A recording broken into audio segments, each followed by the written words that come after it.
کہ مومن تو وہ ہے سمینا و اطانا، وہ سر جھکا دیتا ہے اور وہ نفس سے جہاد کرتا ہے یہاں تک کہ نفس کا شر ختم ہو جائے، اور نفس تو بالکل شر ہی شر ہے کہ مومن کی کیا چیز ہے، اسے بالکل اس سے غرض نہیں ہے۔ قرآن اور سنت میں جو آ گیا ہے، آقا صلی اللہ تعالی وسلم نے جو ارشاد فرما دیا ہے وہ سن بھی لیا اور اس پہ اطاعت بھی کر لی۔ صحابہ کرام رضوان اللہ تعالی اجمعین کا وصف ہے کہ آپ نے حضور صلی اللہ تعالی وسلم سے جو سنا پھر اس پہ اطاعت کی، اس کے آگے سرخم تسلیم کر لیا، اس میں اعتراض نہیں کیا، اس بات کو مان لیا۔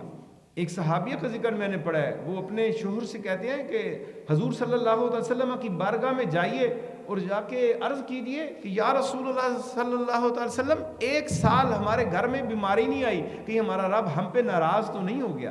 یہ بھروسہ اور توکل اتنا تھا کہ صحابہ اکرام رضوان اللہ تعالی اجمعین یہ سمجھا کرتے تھے کہ جو مصیبت آتی ہے، بیماری آتی ہے، تکلیف آتی ہے، اس سے بلائیں ٹل جاتی ہے۔ بڑی تکلیف، وہ چھوٹی تکلیف جو ہے وہ اس کے مقابلے میں، اور اس سے گناہ جھڑتے ہیں۔ جب بیمار انسان ہوتا ہے، تکلیف آتی ہے تو بیماری میں اعتراض نہیں کرنا، بیماری میں